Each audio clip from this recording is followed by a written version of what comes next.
The late October air in suburban Denver carried the scent of burning leaves and the promise of winter. I smoothed my navy dress for the third time as we pulled into the circular driveway of the Pemberton family estate. The sprawling Tudor-style home loomed before us, its warm windows glowing against the darkening sky like judgment itself. "Remember what we discussed?"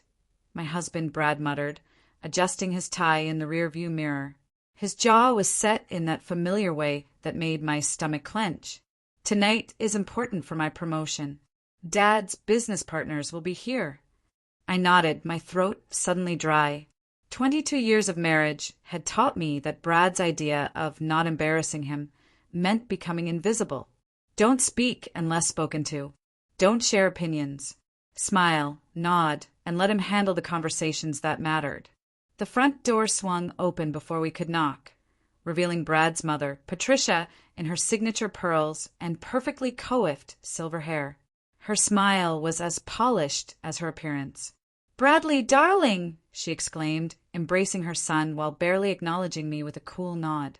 "Everyone's been asking about your promotion. Come inside." The house buzzed with the refined chatter of Denver's business elite. Crystal glasses clinked against mahogany surfaces, and the soft jazz playing from hidden speakers couldn't quite mask the undercurrent of competitive conversation. I recognized faces from previous gatherings, partners from Brad's law firm, their wives draped in designer clothing and forced smiles. "There's my successful son," boomed a voice from across the room. Brad's father, William, approached with his trademark confidence, a tumbler of whiskey in his hand. Behind him trailed 3 men in expensive suits, the senior partners Brad had been desperately trying to impress. "William, you remember my wife, Lily," Brad said, his hand finding the small of my back with just enough pressure to remind me of my place. "Of course, lovely as always," William replied with practiced politeness before immediately turning back to Brad. "I was just telling Harold here about your work on the Morrison case." And just like that, I became part of the furniture. I've attended these gatherings for over 2 decades, and the pattern never changes. I'm introduced, acknowledged with empty pleasantries, then forgotten as the conversation shifts to matters deemed more important: business deals, golf handicaps, stock, portfolios. I drifted toward the kitchen, seeking refuge among the catering staff who treated me with more genuine warmth than most of Brad's family. The smell of rosemary and garlic from the prime rib filled the air, mixing with the sound of clinking silverware being arranged. "Mrs. Morrison, right?" asked a young woman with kind eyes who was arranging appetizers on silver platters. "I'm Sophie. I've catered several of these events." "Please call me Lily," I said, grateful for the human connection. "And yes, I remember you. You always do such beautiful work." Sophie smiled. "Thank you. Can I ask you something? I've noticed you at these parties, and you always seem, I don't know, like you're holding back something important. Like you have stories to tell but never get the chance." Her observation hit closer to home than she could have known. Before I could respond, Brad appeared at my elbow. "There you are," he said with that tight smile he wore when he was irritated but couldn't show it publicly. "Come on, dinner's being served. And remember," he leaned in close, his breath warm against my ear, "don't embarrass me tonight. Dad's partners are watching everything." The dining room was a monument to old money, dark wood paneling, oil paintings of stern-faced ancestors, and a chandelier that probably cost more than most people's cars. We took our assigned seats at the massive table, me sandwiched between Brad and his younger brother Tom, who at least possessed the courtesy to ask about my day. As the evening progressed, the conversation flowed around me like water around a stone. They discussed mergers and acquisitions, political connections, and country club gossip. When someone occasionally directed a question my way, it was always something safely domestic. How was I finding the new housekeeper? What charity events was I planning to attend? I provided the expected responses, my voice barely rising above a murmur. Safe, unremarkable, forgettable, but something was different tonight. Maybe it was Sophie's comment, or maybe it was the way the candlelight caught my reflection in the dark windows, but I found myself really listening to the conversations swirling around me, really seeing the dynamics at play. William dominated every discussion, cutting off anyone who disagreed with his political opinions. The wives nodded along, their own thoughts locked safely away. Brad hung on his father's every word, desperate for approval that seemed to come with increasingly impossible conditions. During the main course, the conversation turned to a recent scandal involving a local nonprofit that had been embezzling funds meant for homeless veterans. The men shook their heads with practiced outrage. "Terrible business," declared Harold, one of the senior partners. "These bleeding heart organizations never have proper oversight." "Exactly why I don't waste money on charity," William added with authority. "Too much corruption, too little accountability." Several murmurs of agreement rippled around the table. I felt my fork freeze halfway to my mouth. For the past 5 years, I'd been volunteering with Denver's homeless veteran population. Not the glamorous charity galas that Brad's circle preferred, but actual hands-on work. I'd helped establish a job training program that had successfully placed over 200 veterans in stable employment. I'd seen the faces behind the statistics, heard the stories of men and women who'd served their country only to come home to systems that failed them.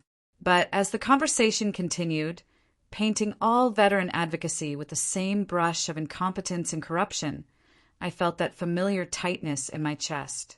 The same feeling I'd had for years when I bit my tongue, swallowed my words, made myself smaller to fit into Brad's vision of the perfect wife. Tom's wife, Jessica, sitting across from me, caught my eye. She gave me a barely perceptible shake of her head, a warning I'd seen many times before. Don't engage. Don't make waves. Don't give them ammunition to use against your husband later. The dessert course arrived, some elaborate French creation that probably took the caterers hours to prepare. As people discussed their upcoming holiday plans to Aspen and Martha's Vineyard, I found myself thinking about the veterans I'd be serving Thanksgiving dinner to next week. Men and women who'd given everything for their country and were now grateful for a warm meal and someone willing to listen to their stories. "Lily's been very quiet tonight," Patricia observed with that razor-sharp smile she'd perfected over decades of social warfare. "I hope you're not feeling unwell, dear." All eyes turned to me. Brad's hand found my knee under the table, his fingers pressing just hard enough to remind me of my boundaries.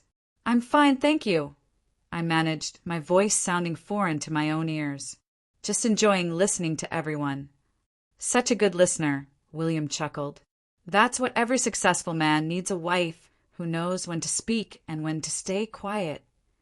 The table erupted in polite laughter. I felt my cheeks burn, not with embarrassment, but with something else. Something that had been building for years and was finally reaching a breaking point. As we moved to the living room for coffee and brandy, I excused myself to the powder room. In the mirror, I barely recognized the woman staring back at me. When had I become so diminished? When had I stopped being Lily Peterson, the woman who'd graduated summa cum laude with a degree in social work, and become simply Brad's wife? I thought about the letter sitting in my purse, the one I'd received just that morning from the Colorado Veterans Affairs office. They wanted to honor me with their Civilian Service Award for my work with homeless veterans. It was a significant recognition, something I should be proud of. But I hadn't even mentioned it to Brad, knowing he'd find some way to minimize it or make it about how it reflected on him. When I returned to the living room, the conversation had shifted to personal accomplishments. William was regaling everyone with stories of Brad's recent courtroom victories, painting him as the golden child who could do no wrong. "And that's not all," William continued, raising his brandy glass. "I've been waiting for the right moment to announce this, but Harold and I have been discussing bringing Bradley in as a full partner." The room buzzed with congratulations. Brad beamed, soaking in the approval he'd craved his entire life. Patricia dabbed at her eyes with a lace handkerchief, playing the proud mother to perfection. "Of course," Harold added. "Partnership comes with certain expectations." We need lawyers who can represent the firm at the highest levels of Denver society. Men who understand discretion, propriety, and the importance of image. His eyes flickered to me for just a moment, and I understood the subtext. Brad's advancement wasn't just about his legal skills, it was about having the right kind of wife. The kind who stayed silent, stayed invisible, never caused ripples in the carefully maintained surface of their world. As the evening wound down and guests began to leave, I found myself standing by the window, watching the city lights twinkle in the distance. Denver sprawled before me, full of people living their own stories, fighting their own battles, making their own choices about who they wanted to be. Ready to go? Brad appeared beside me, keys already in hand. His mood was buoyant, riding high on his father's approval and the promise of partnership. In the car, he couldn't stop talking about the opportunity ahead of him. Can you believe it, Lily? Full partner. Everything we've worked for. Everything he'd worked for, I thought, but didn't say. I need you to understand how important this is, he continued as we pulled into our own driveway. There will be more events like tonight, more opportunities to make the right impression. I need to know I can count on you to he paused, choosing his words carefully, to be appropriate. Inside our house, I sat on the edge of our bed, still wearing my navy dress, still carrying the weight of all the words I hadn't spoken.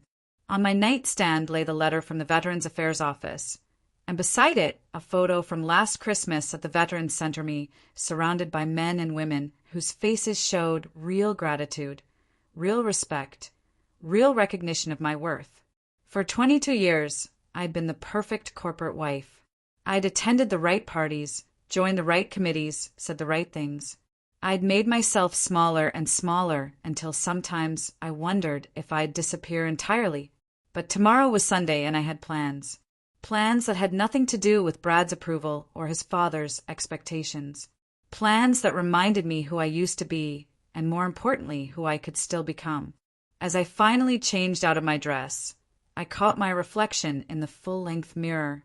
The woman looking back at me wasn't the diminished creature I'd seen earlier. There was something different in her eyes, something that looked suspiciously like resolve. The next family gathering was only 3 weeks away, Patricia's annual pre-Thanksgiving dinner. Another opportunity for Brad to shine, another chance for me to fade into the background. Or perhaps, this time, something entirely different. The morning sun streamed through our kitchen windows as I prepared for another Sunday at the Denver Veterans Center. Brad had already left for his golf game with potential clients, leaving me with the familiar silence that had become the soundtrack of our marriage. I packed sandwiches and thermoses of coffee, the same routine I'd followed every Sunday for 5 years. But today felt different. Last night's dinner party clung to me like smoke from a dying fire, and I couldn't shake the image of myself reflected in those dark dining room windows, a woman disappearing piece by piece. The Veterans Center occupied a converted warehouse in a part of Denver that Brad's family would never visit. The building's brick exterior was weathered, but dignified, much like many of the people it served. As I pulled into the parking lot, I saw familiar faces already gathering veterans who'd become more than clients over the years. They'd become friends. "Morning, Lily," called out James Washington, a Vietnam veteran whose warm smile could light up any room despite the hardships etched in the lines around his eyes. "Got your famous coffee ready for us?" "Always," I replied, feeling the first genuine smile I'd managed since yesterday evening. Inside, the center buzzed with quiet activity. Veterans played chess at donated tables. Others worked on job applications at computers that had seen better days. The walls were covered with success stories, photos of program graduates in their new jobs, letters of thanks, certificates of achievement. Maria Santos, the center's director, approached me with her usual energy. "Lily, perfect timing. I wanted to talk to you about something important." We walked to her cramped office, past a bulletin board covered with job postings and apartment listings. Maria closed the door and turned to face me, her expression serious. I got a call yesterday from the State Veterans Affairs Office, she said. They're not just giving you that award we discussed. They want you to speak at the annual Colorado Veterans Advocacy Conference next month. It's a big deal. Legislators, military officials, advocacy groups from across the state. My heart started racing. Speak? About what? About our job training program. About what you've built here. Lily, what you've accomplished is remarkable.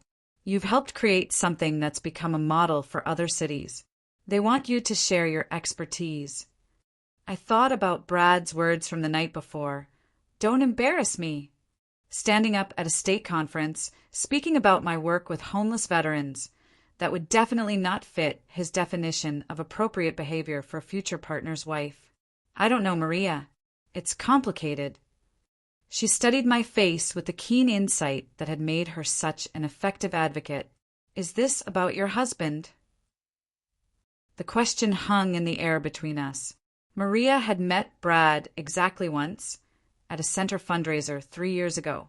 He'd spent the entire evening checking his phone and making pointed comments about when we could leave. He doesn't really understand this work, I said carefully. Or he doesn't understand you, Maria replied gently. Lily, I've watched you for 5 years. I've seen you transform this program from a good idea into something that changes lives. You have a gift for this work, and more importantly, you have a voice that needs to be heard. Before I could respond, a knock interrupted us. James Washington poked his head in. Sorry to interrupt, ladies, but we've got a situation. New guy just arrived, Michael Torres. Just discharged from the Army. He's pretty shaken up, and he's asking for Lily specifically. I followed James to the main area, where I saw a young man sitting alone at a corner table. He couldn't have been more than 25, but his eyes held the weight of someone much older. His military bearing was still evident despite the civilian clothes that hung loosely on his thin frame. Michael. I approached slowly, keeping my voice gentle. I'm Lily. James said you were asking for me. He looked up, and I saw a mixture of pride and desperation in his expression. My buddy Carlos went through your program last year. He said if I ever needed help, I should ask for Lily Peterson. Carlos Martinez, I remembered him well. A Marine who'd struggled with PTSD and unemployment before finding his footing through our program. He now worked as a mechanic and had recently gotten married. Carlos is doing great, I told Michael, taking a seat across from him. He just sent us photos from his wedding last month. Tell me about yourself. Over the next hour, Michael's story unfolded. 3 tours in Afghanistan, an IED explosion that left him with a traumatic brain injury, a medical discharge that felt more like abandonment. His wife had left him 6 months ago, taking their young daughter with her. He'd been living in his car for 2 weeks. I served my country for 6 years, he said, his voice breaking. I never thought I'd end up like this. I keep hearing people say veterans are just looking for handouts, that we should just get our act together. But nobody prepared us for coming home to this. His words transported me back to the previous night's dinner party, to William's dismissive comments about bleeding heart organizations and corruption in veteran services. If those men could see Michael now, could hear his story, would they still be so quick to judge? You're not looking for a handout, I said firmly. You're looking for a hand up. There's a difference, and anyone who can't see that doesn't understand what service means. Over the next several hours, I worked with Michael to complete his intake paperwork, connected him with emergency housing assistance, and scheduled him for a next job training session. By the time he left, he was standing straighter, and something like hope had returned to his eyes. Thank you, he said as he shook my hand. Carlos was right. You really listen. You make us feel like we matter. After Michael left, I sat in the quiet center, surrounded by the physical evidence of lives changed and futures rebuilt. On the wall beside me hung a photo from last year's graduation ceremony. 23 veterans who'd completed our program, all now employed, all rebuilding their lives. I thought about the conference Maria had mentioned, the opportunity to share our model with other cities, to potentially help thousands more veterans like Michael and Carlos. It was exactly the kind of work I'd dreamed of doing when I'd first started my social work degree all those years ago. But it was also exactly the kind of visibility that would mortify Brad, the kind of attention that wouldn't fit with his carefully constructed image of the perfect corporate wife. My phone buzzed with a text from Brad. Home in an hour. Need to discuss something important. I drove home through Denver's quiet Sunday streets, my mind churning with conflicting emotions. Our house, a sprawling colonial in an exclusive subdivision, had never felt more like a beautiful cage. I pulled into the 3-car garage next to Brad's BMW and his father's gift, a Mercedes that was supposed to signal our arrival in Denver's upper social circles. Brad was waiting in the kitchen, still wearing his golf attire, his expression unreadable. Good game? I asked, setting down my purse. Productive, he replied. I had lunch with Harold and 2 other senior partners. They're moving fast on my partnership track. He paused, studying my face. There's going to be a formal announcement at Mom's Thanksgiving dinner. The whole firm will be there, plus some important clients. Harold specifically mentioned how crucial it is that I have the right support system. The subtext was clear, but he spelled it out anyway. Lily, I need to know you're fully committed to this. No more of those Sunday activities that take time away from our social obligations. No more volunteer work that might send the wrong message about our priorities. The words hit me like a physical blow. Sunday activities? You mean helping veterans? I mean playing social worker when you should be focused on being a partner's wife. Harold made it very clear that the firm values traditional family structures, wives who understand their role in supporting their husbands' careers.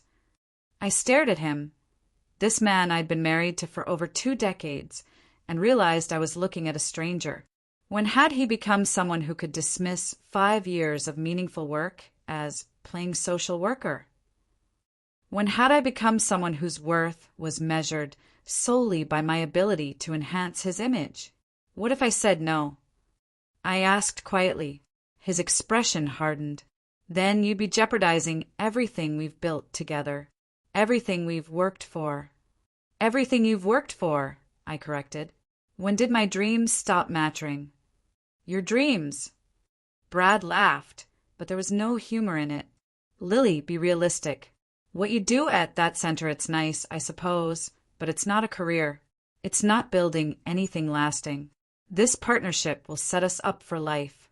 That night, I lay in bed staring at the ceiling while Brad slept peacefully beside me.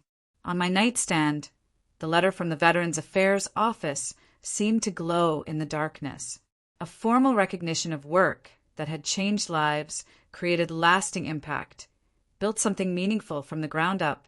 But it wasn't the kind of accomplishment that would impress Harold or William or any of the people whose approval Brad desperately craved. I thought about Michael Torres, sleeping in his car just a few miles away from our comfortable home. I thought about the 23 graduates whose photos hung on the center's wall. I thought about Carlos Martinez, whose wedding photos showed a man transformed by hope and purpose. Then I thought about last night's dinner party, about becoming invisible, about swallowing words and shrinking dreams to fit someone else's vision of who I should be. At 3 a.m., I got up and walked to my home office, a small room that Brad had grudgingly allowed me to claim years ago. On my desk lay materials from the Veterans Center, program reports, success stories, funding proposals, evidence of a life lived with purpose. I opened my laptop and began typing a response to the Veterans Affairs office. My hands shook as I wrote, but my words were clear and strong. I would be honored to speak at the Colorado Veterans Advocacy Conference. The work we're doing in Denver can and should be replicated across the state. These heroes deserve our best efforts, and I'm ready to share what we've learned. I hit send before I could change my mind. 2 weeks later, the formal invitation arrived by mail, an elegant letterhead requesting my presence as a keynote speaker at the state's most important veteran advocacy event. The same day, Patricia called to confirm details for her pre-Thanksgiving dinner. "It's going to be our biggest gathering yet," she said with obvious excitement. "Bradley's promotion, the firm's most important clients, several city council members. Oh, and darling, I do hope you've been working on your conversation skills. These aren't the sort of people who appreciate awkward silences." After hanging up, I stood in my kitchen, holding both invitations, one to step forward into the light and one to fade further into the background. In 3 weeks, I would have to choose, but deep down, I think I already knew which path I was going to take. The question was, did I have the courage to take it? The 2 weeks between receiving the conference invitation and Patricia's dinner party passed in a strange, heightened state of awareness. I felt like someone waking up from a long sleep, suddenly conscious of all the small compromises I'd been making for years. Brad's excitement about his impending partnership consumed our household. He brought home fabric samples for new suits, researched the most exclusive country clubs, and spent hours strategizing about which social events would be most beneficial for his image. In all these conversations, I was discussed like a prop in his carefully orchestrated performance. "You'll need some new cocktail dresses," he announced one evening, not looking up from his laptop. "Nothing too flashy, nothing too conservative. Harold's wife, Margaret, has excellent taste. Maybe you could ask her for recommendations." Margaret Harrison, a woman who'd never worked outside her home, whose conversation rarely strayed beyond charity galas and her children's accomplishments. She was everything the firm wanted in a partner's wife: decorative, deferential, and completely non-threatening to the established order. "What if I don't want to ask Margaret?" I said, the words tumbling out before I could stop them. Brad finally looked up, irritation flickering across his face. "What's gotten into you lately? You've been acting strange ever since Mom's dinner party." Strange, as if wanting to have a voice in my own life was a personality defect. That Saturday, I spent the morning at the Veterans Center as usual. The conference was now just 1 week away, and Maria had been helping me prepare my presentation. We'd compiled statistics showing the success of our program, gathered testimonials from graduates, and created a blueprint that other cities could adapt. "You're going to be brilliant," Maria assured me as we reviewed the slides one more time. "This program has a 93% success rate, Lily. 93%. Do you understand how remarkable that is?" I did understand, which made Brad's dismissal of it even harder to bear. Michael Torres was there that day, looking healthier than he had 2 weeks earlier. He'd found temporary housing and was scheduled to start our job training program the following Monday. "I heard you're speaking at some big conference," he said as I helped him fill out paperwork. "That's amazing. You should be proud." "Thank you," I replied, touched by his encouragement. "You know what Carlos told me when he heard about it? He said you saved his life. Not just helped him find a job, actually saved his life. He was pretty dark when he first came here, thinking about not being here anymore. But you saw something in him that he couldn't see in himself." The weight of his words settled over me. This work wasn't just meaningful, it was literally a matter of life and death for some of the people we served. That afternoon, I made a decision that felt both terrifying and inevitable. I called the conference organizers and confirmed every detail of my speaking engagement. I arranged for time off work, booked my travel, and began seriously preparing for what felt like the most important speech of my life. I just didn't tell Brad about any of it. The Tuesday before Patricia's dinner party, Brad came home with news that changed everything. "Harold offered me the corner office," he announced, barely containing his excitement. "The one that overlooks downtown. He said it comes with the partnership, but he wanted me to see it now, to understand what we're building toward." He pulled out his phone and showed me photos of a massive space with floor-to-ceiling windows, expensive furnishings, and walls lined with law books that probably cost more than most people's annual salaries. Can you believe it, Lily? Everything we've dreamed of. Everything he dreamed of, I thought. but I smiled and made appropriate congratulatory noises. "There's something else," he continued. "Harold wants to meet with both of us on Friday. Just a casual conversation, but he wants to get to know you better before the official announcement." My blood ran cold. Friday was the day of the conference, the day I was scheduled to deliver my keynote address to over 300 veteran advocates, state legislators, and military officials. Friday. I managed to keep my voice steady. "I know it's short notice, but this is important." He specifically said he wants to see how we work together as a team. That night, I lay awake calculating options. I could call in sick, postpone the conference appearance, choose the safe path that would protect Brad's career. It would be easy, one phone call, a few disappointed advocates, but no immediate consequences for my marriage or his partnership track. But I kept thinking about Michael Torres, about Carlos Martinez, about all the veterans whose stories deserve to be heard at the state level. I thought about the other cities that could implement our model, the thousands of lives that could potentially be changed. And I realized that staying silent to protect Brad's image would make me complicit in dismissing the very people I'd spent 5 years learning to champion. Wednesday morning brought an unexpected visitor. Jessica, Tom's wife, called and asked if she could stop by for coffee. We'd never been particularly close. She was part of Brad's family circle, after all, but something in her voice suggested this wasn't a social call. She arrived looking uncharacteristically nervous, fidgeting with her wedding ring as we sat in my kitchen. "I need to tell you something," she said without preamble, "about Sunday's dinner party, about what Patricia and William have been saying." My stomach clenched. "What kind of things?"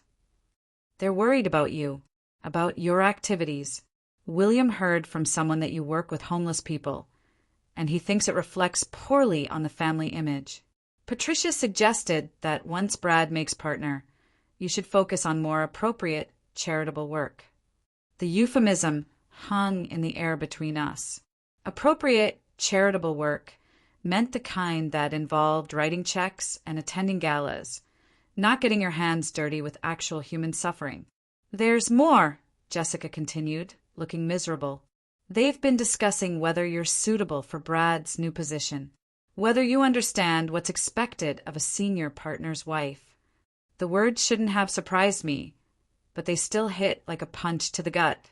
After 22 years of marriage, 13 years of attending every family function and firm event, I was still being evaluated like a job candidate.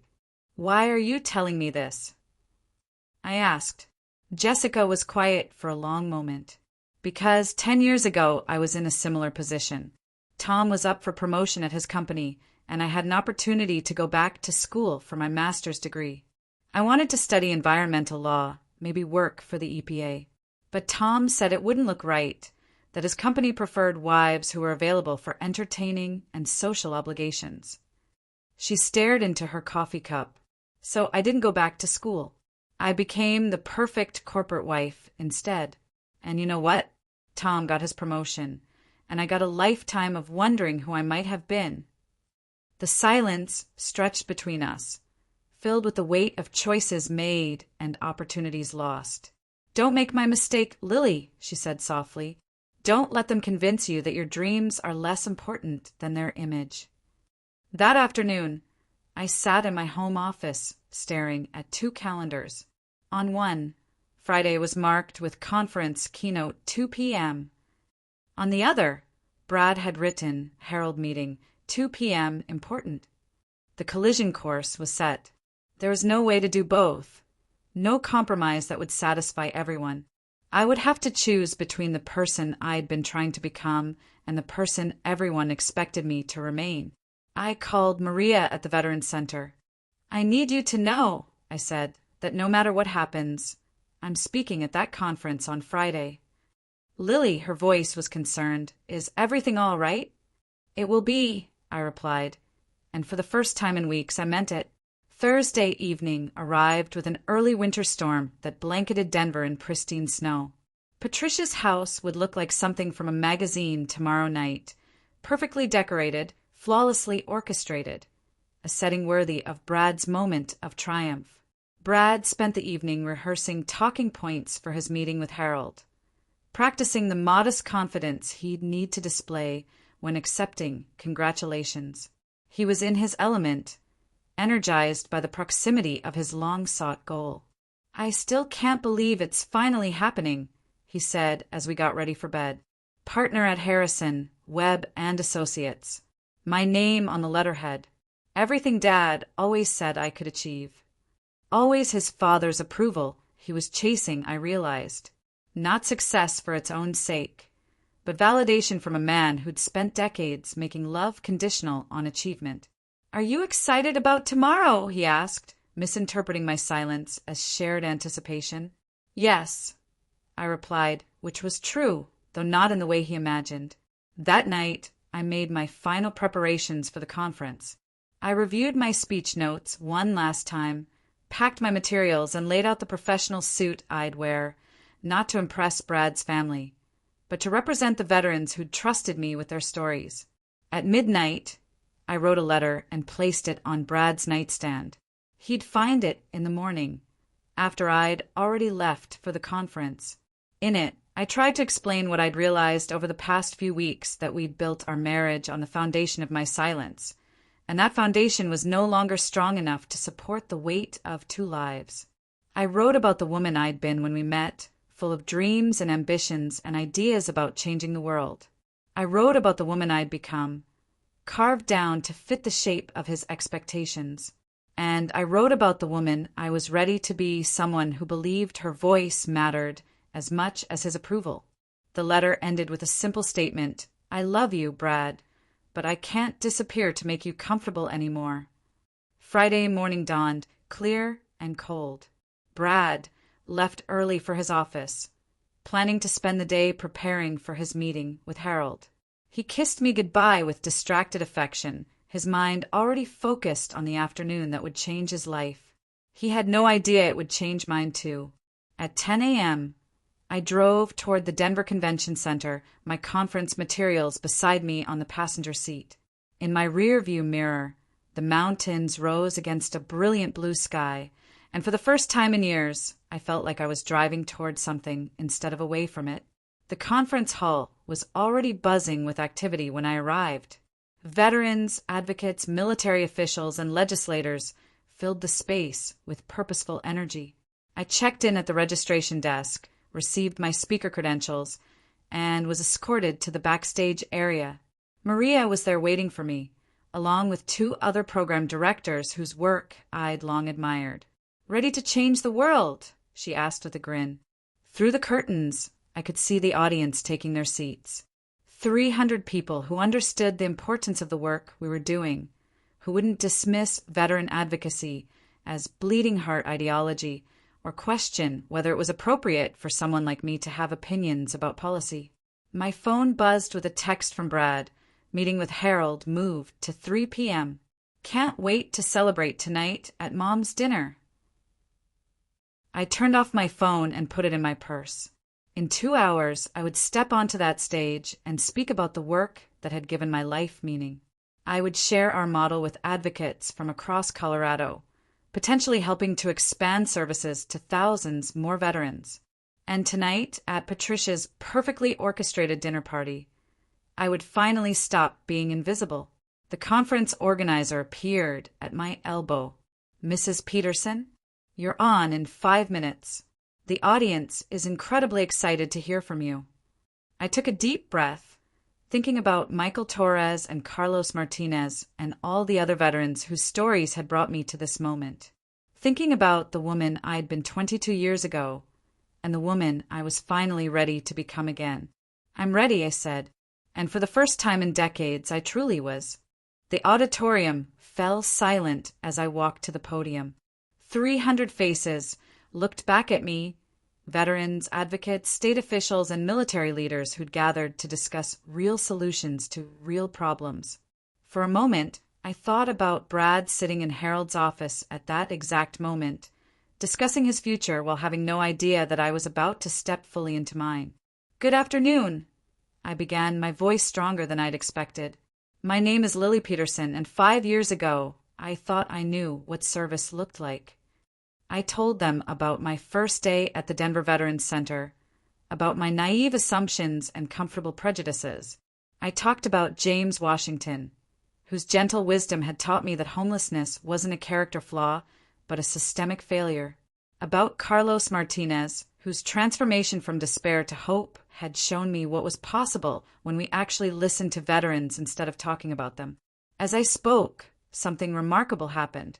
The formal conference atmosphere dissolved into something more intimate. People leaned forward in their seats. Military officials who probably attended dozens of these events each year were taking notes. State legislators were nodding with recognition. The problem isn't that we don't care about our veterans, I continued. The problem is that we've created a system that treats symptoms instead of causes. We offer Band-Aids when what's needed is surgery. I presented our program statistics, the 93% success rate, the average time from enrollment to stable employment, the long-term retention numbers that showed real, lasting change. But more importantly, I shared the stories behind those numbers. I talked about Michael Torres, the young veteran I'd met just 2 weeks earlier, about the shame in his eyes when he described living in his car, and the hope that had returned when he realized he wasn't alone, about the hundreds of others like him who'd found their way back to productive, meaningful lives through programs that treated them with dignity and respect. These aren't handouts, I said, echoing words I'd spoken to Michael that first day. These are investments in people who've already proven their worth through service to our country. Our job isn't to judge them. It's to match their courage with our commitment. The audience was completely still, hanging on every word. In the front row, I saw an older veteran wiping his eyes. Several state officials were exchanging meaningful glances, the kind that suggested policy conversations would follow. I concluded with a challenge. We have a model that works. We have proof that it can be replicated. The question isn't whether we can solve veteran homelessness in Colorado, it's whether we have the will to do it. The standing ovation began slowly. A few people in the front row rose to their feet. Then the entire section joined them. Within seconds, the entire auditorium was standing, applauding not just my words, but the work they represented. The sound was thunderous, overwhelming, and deeply moving. As I walked off the stage, conference organizers surrounded me with congratulations and business cards. 3 different cities wanted to implement our model. A state legislator mentioned funding opportunities. A documentary filmmaker asked about following our program for a project about veteran advocacy.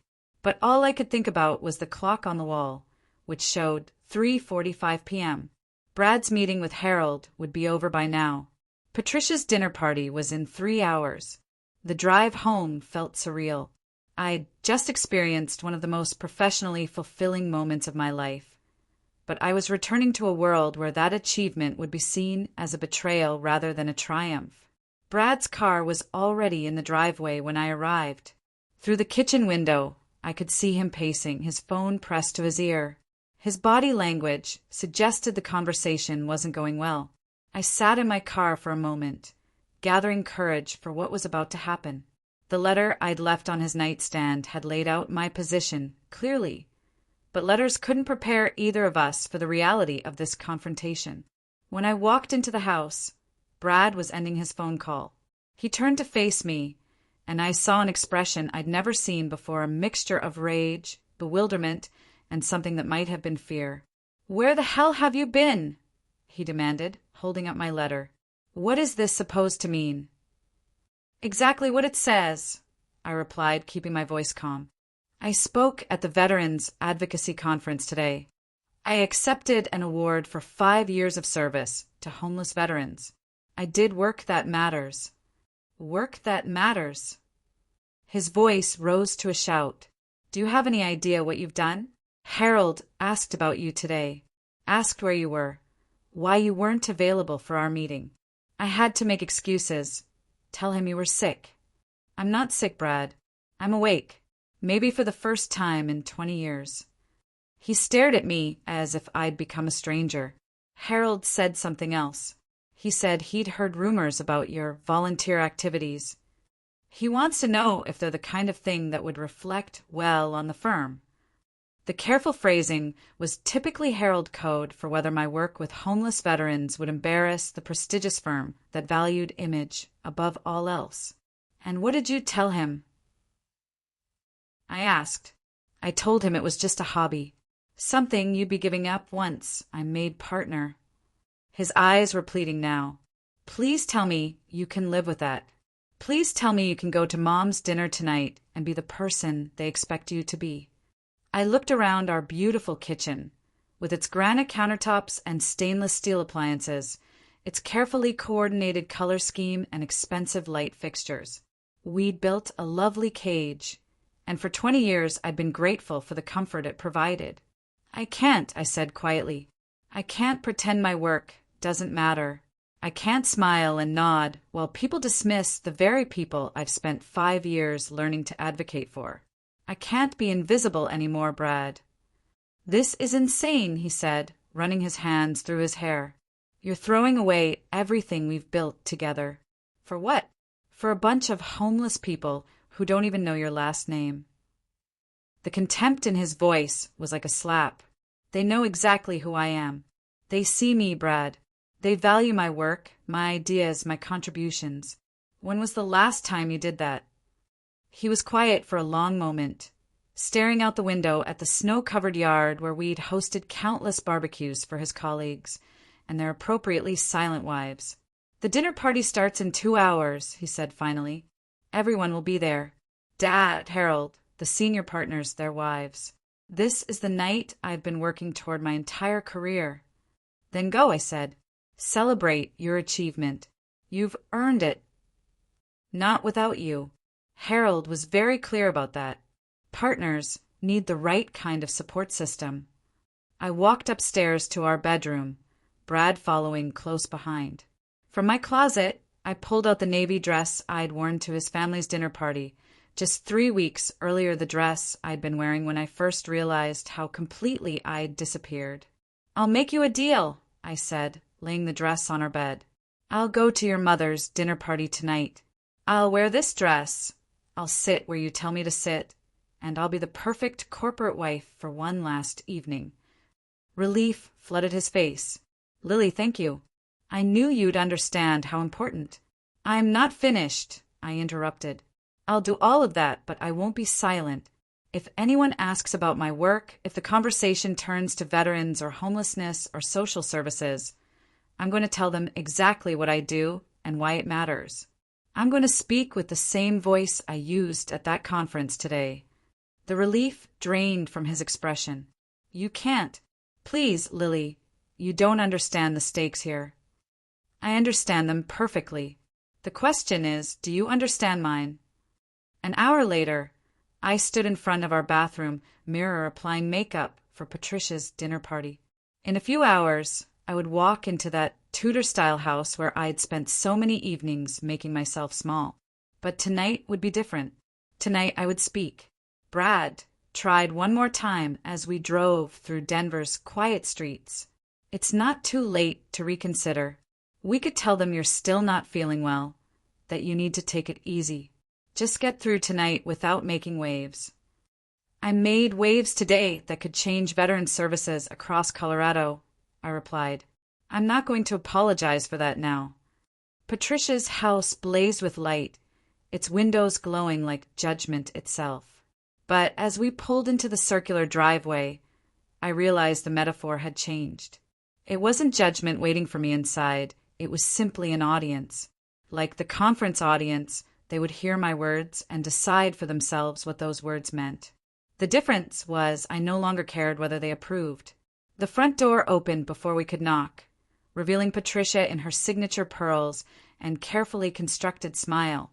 Her greeting was identical to the one 3 weeks earlier, but I heard it differently now. "Bradley, darling." And "Lily, you look lovely. Come in, come in." The house was fuller than usual, not just family, but Harold Harrison and 2 other senior partners, their wives, and several clients Brad had mentioned wanting to impress. The crystal glasses clinked with the same refined sound. The jazz played from the same hidden speakers, but I was no longer the same woman who'd attended these gatherings for 20 years. "There's our soon-to-be partner," William boomed, approaching with his trademark confidence and whiskey tumbler.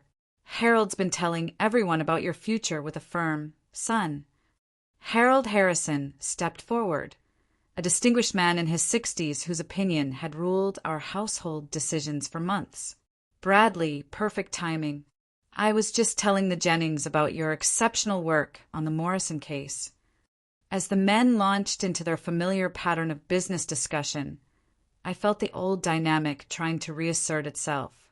The expectation that I would drift away, find the other wives, engage in appropriately superficial conversation while the important people discussed important matters.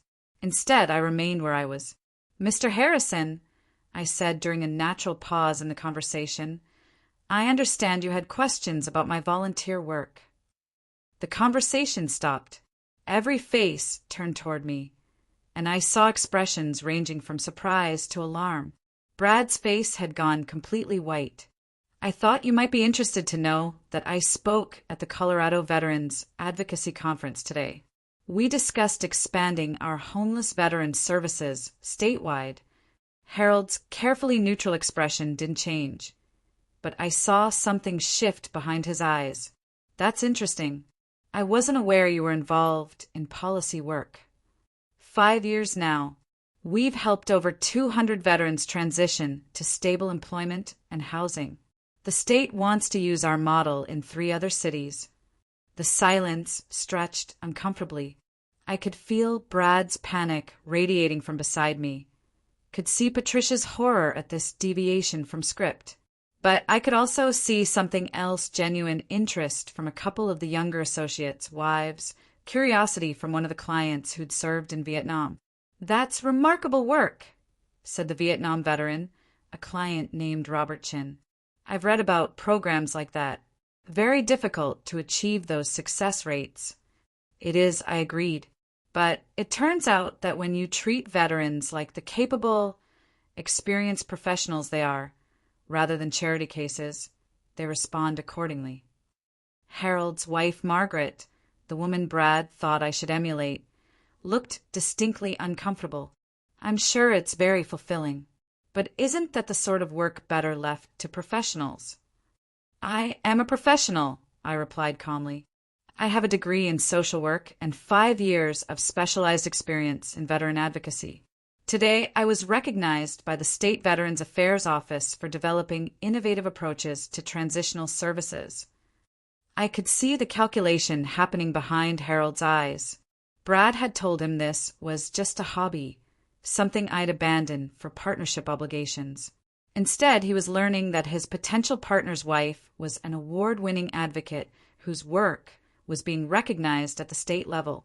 The dinner conversation that followed was unlike any other I'd experienced at Patricia's table.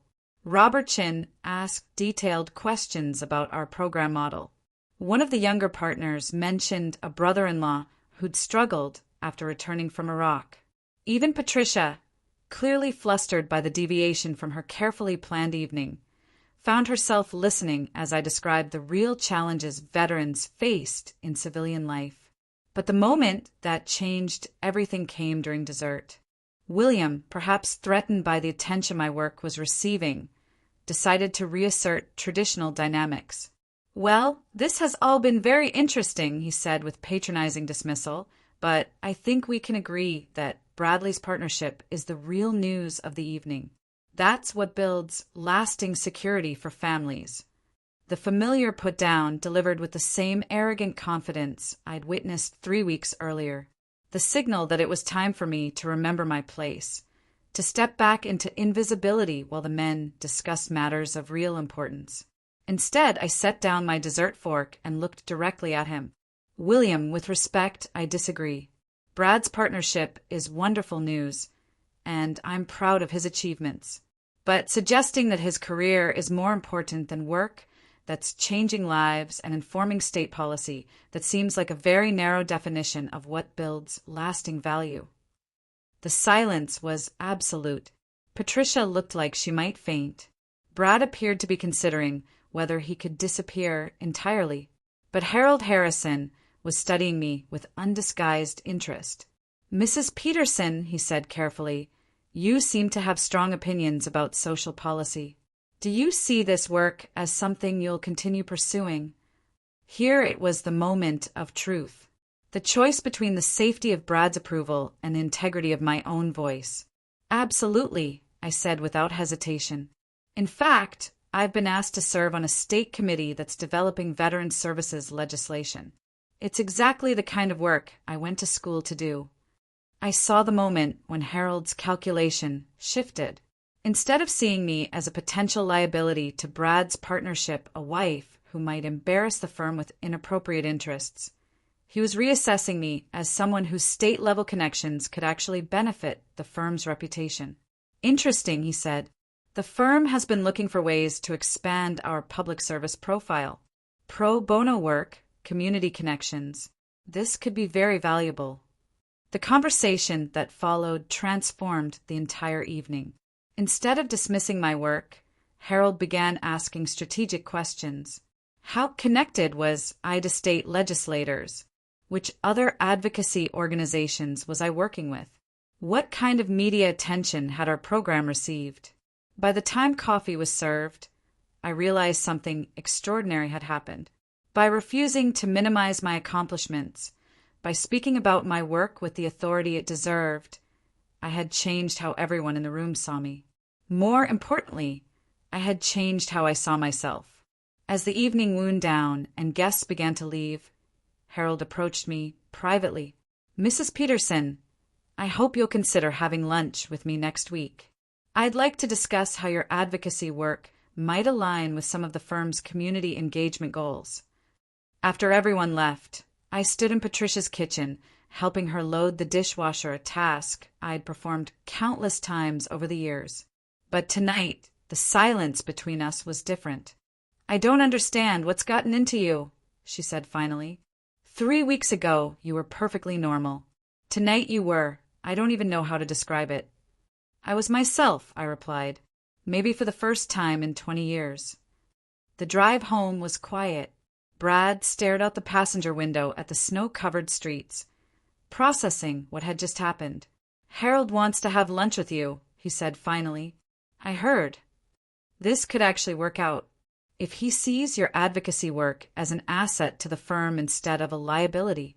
He was already recalculating, finding ways to incorporate my newfound voice into his career strategy.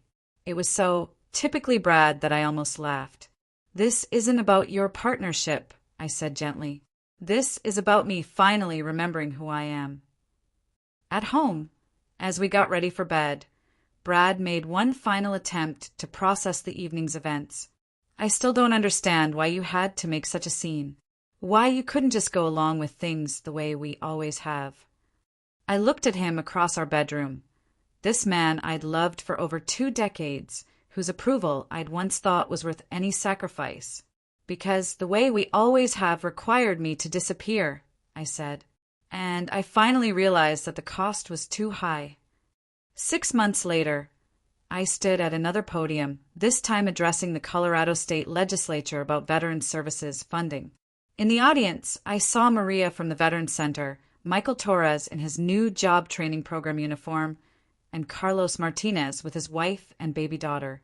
I also saw Harold Harrison, who had become not just a supporter of my work, but a genuine ally in expanding legal services for veterans.